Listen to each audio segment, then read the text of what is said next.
Bonjour et bienvenue dans ce nouveau décryptage. Bon, aujourd'hui, on s'attaque à un dilemme absolument universel. Ce moment charnière où on se retrouve face à un changement, que ce soit pro ou perso, et où on a peur.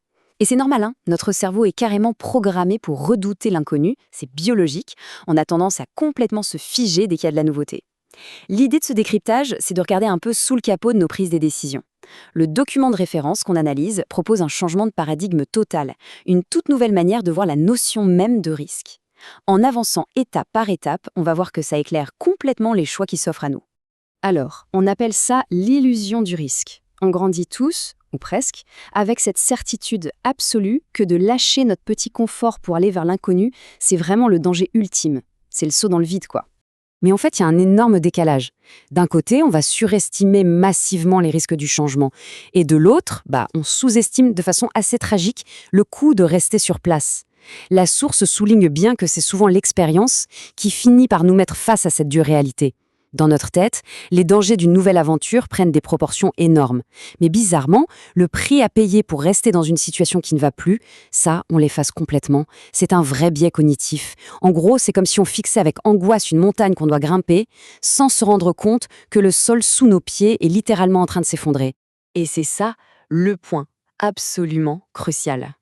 L'inaction, c'est pas gratuit. Pas du tout. Rester coincé dans un fameux statu quo qui ne nous correspond plus, ça génère une facture invisible. Et croyez-moi, cette facture, elle s'alourdit un peu plus chaque jour.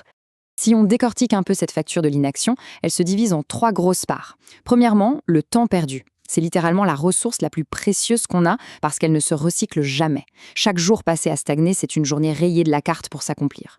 Deuxièmement, l'énergie drainée. On oublie trop souvent ça. Une situation qui cloche ne fait pas juste du surplace, elle nous pompe de l'énergie. Ça demande une charge mentale hallucinante de juste maintenir les apparences ou de supporter l'inconfort tous les jours. Et puis troisièmement, les opportunités manquées. En restant cloué sur place, on passe forcément à côté des portes qui s'ouvrent ailleurs. Le vrai coup de rester, c'est ce mélange toxique des trois. C'est lourd, hein ? Faut vraiment laisser cette idée faire son chemin. Bon, du coup, il est vraiment temps de refaire nos calculs. La façon classique de faire, celle où on liste juste les dangers de partir en oubliant le reste, elle est complètement bancale. Il manque carrément la moitié de l'équation. Voilà la vraie équation telle qu'elle est posée par notre source. Le vrai calcul n'est pas de se demander si changer est risqué, mais plutôt de se demander combien me coûte le fait de rester. Et là, le basculement est total. On passe d'une position défensive où on a peur du changement à un constat super honnête et direct des dégâts actuels. C'est une approche qui oblige à arrêter d'avoir peur des ombres du futur pour regarder bien en face les fuites d'eau qu'on a dans notre salon aujourd'hui. Avec cette nouvelle façon de voir les choses, le mot risque prend tout son sens et devient surtout beaucoup plus réaliste. Et c'est exactement ça, l'ADN de la philosophie Open Sapiens. L'idée, c'est d'équiper chaque professionnel avec les bonnes clés mentales. Le but, prendre des décisions basées sur une vraie valeur, et pas juste sur l'illusion d'un confort temporaire.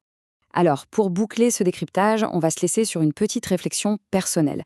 Il faut vraiment oser se la poser, cette question. Quel est le vrai coût de la situation actuelle ? Quel est le prix réel de ce fameux statu quo ? Parce que faire ses propres comptes, évaluer le temps, l'énergie et les opportunités qu'on y laisse, c'est souvent le tout premier pas vers les transformations les plus puissantes.